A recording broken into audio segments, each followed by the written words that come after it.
হাইকোর্টের নির্দেশ, প্রশাসনের বুলডোজার, আর শেষ পর্যন্ত ভেঙে পড়ল বছরের পর বছর ধরে দাঁড়িয়ে থাকা এক মিষ্টির দোকান। চন্দ্রকোনার জয়ন্তীপুরে রাজ্য সড়কের ধারে জমজমাট ব্যবসা চলছিল একটি মিষ্টির দোকানে। অভিযোগ, দোকানটি গড়ে উঠেছিল পূর্ত দপ্তর ও এক রায়তদ মালিকের জমি দখল করে। দীর্ঘদিন ধরে চলা এই বিতর্ক শেষমেশ পৌঁছে যায় হাইকোর্টে। জমির মালিক ও আইনজীবী কৃষ্ণেন্দু বিকাশ দত্ত আদালতের দ্বারস্থ হলে তদন্তের নির্দেশ দেয় হাইকোর্ট। পরে আদালত অবমাননার মামলার পর আরও কড়া নির্দেশ আসে, অবৈধ নির্মাণ ভেঙে ফেলতে হবে।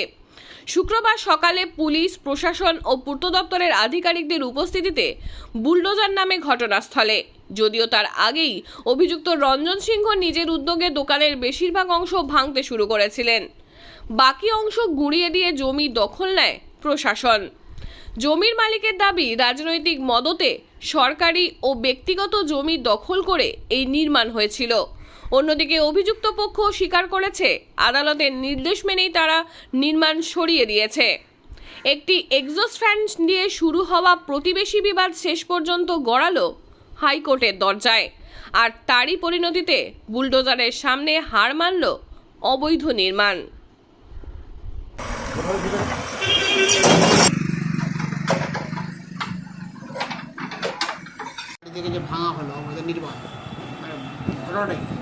ঘটনাটা হচ্ছে, এইটা একটা 58 নম্বর দাগ আমার নিজস্ব রায়ের জায়গা। আমাদের নিজেদের মধ্যে একটা অ্যামিকেবল সেটেলমেন্ট হয়েছিল। আমার অংশের জায়গার সামনেতে হচ্ছে মিষ্টির দোকান, যেটা পিডব্লিউডির ল্যান্ডের উপরে অবৈধভাবে গজিয়ে উঠেছে, এবং সেইটা কিনা দেশ কমিটির হচ্ছে রেজুলেশন মূলে তিনি ওইখানে নাকি ভাড়াই ছিলেন।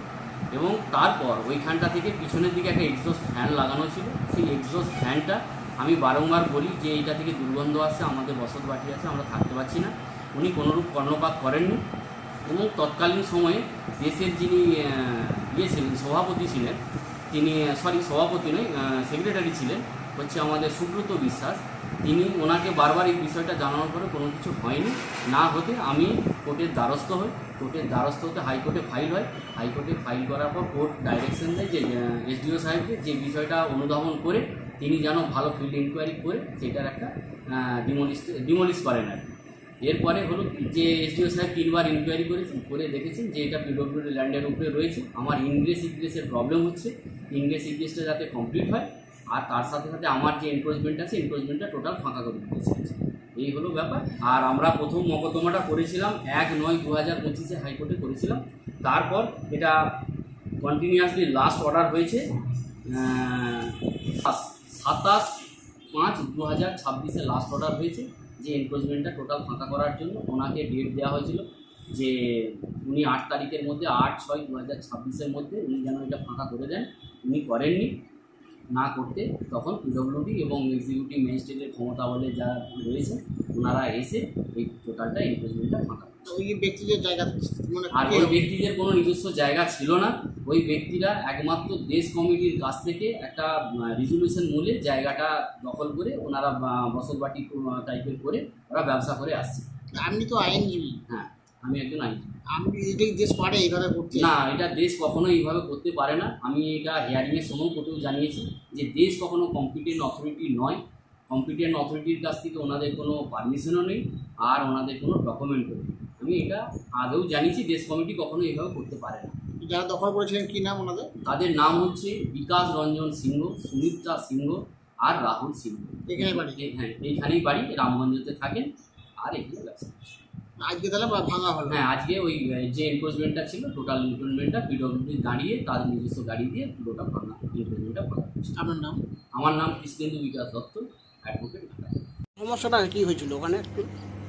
আমাদের দোকানের পেছনে যার বাড়ি জানেন তো, কৃষ্ণেন্দু, ও বলছে মানে হঠাৎ করে দিচ্ছে কোর্টের কেস এসছে, কাগজ এসছে, তো কি হয়েছে আমাদের নামে কেস করেছে। কেন বলছে আমাদের সামনের ফোন খালি করতে হবে, দিয়ে সে কেস করেছে। কেস চলছিল, যখন কোর্ট থেকে রায় চলে এলো, তাও রায় এসছে 8 তারিখে ভাঙার দিন। 8 তারিখে আমরা কাগজ পেয়েছি। আপনাদের কি মনে হয় যে যেদিন ভাঙার ডেট থাকে সেদিনই কাগজ পাই কেউ? কিছুদিন আগে তো পাই, সময়টা দেওয়া হয় ভাঙার জন্য। 8 তারিখ থেকে 15 তারিখ পর্যন্ত সময় ছিল। কাগজে কোর্টের কাগজে লেখা আছে, কিন্তু সেই সময়টা আমাদেরকে সেই যে 7 দিন মাঝখানে সে 7 দিনও সময় দিল নিখোঁজ করা। আবার ও ফের এসডিওকে জানালো, এসডিও দিকে থানাতে রিপোর্ট গেল। হঠাৎ করে কালকে 2:30টার সময় আমার দোকানে মাল সব বার করে ছিলাম, শুধু শাটার খুলতে বাকি ছিল। আপনার কোনো জায়গা ছিল না? আমারও কোনো জায়গা নাই, আর ও যে দেখাচ্ছে ওর জায়গায় আমরা বসাচ্ছি সেটা ওরও জায়গা নয়, পিডব্লিউডির জায়গা। সরকারি জায়গায় ছিলেন?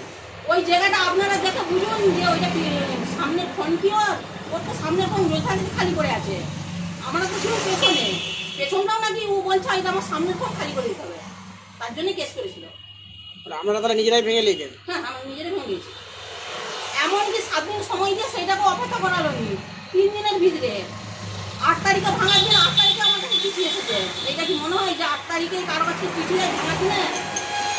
আপনারা কি কোর্ট কেস করেছিলেন? না, ও করেছে, আমরা চালিয়েছি। আমাদেরকে যেমন ডাক করছে, যখন ডাক করছে আমরা তখন তাই যাচ্ছি। কোর্টের নির্দেশে ভাঙা হয়েছে। আপনার নাম? সুমিত্রা সিংহ।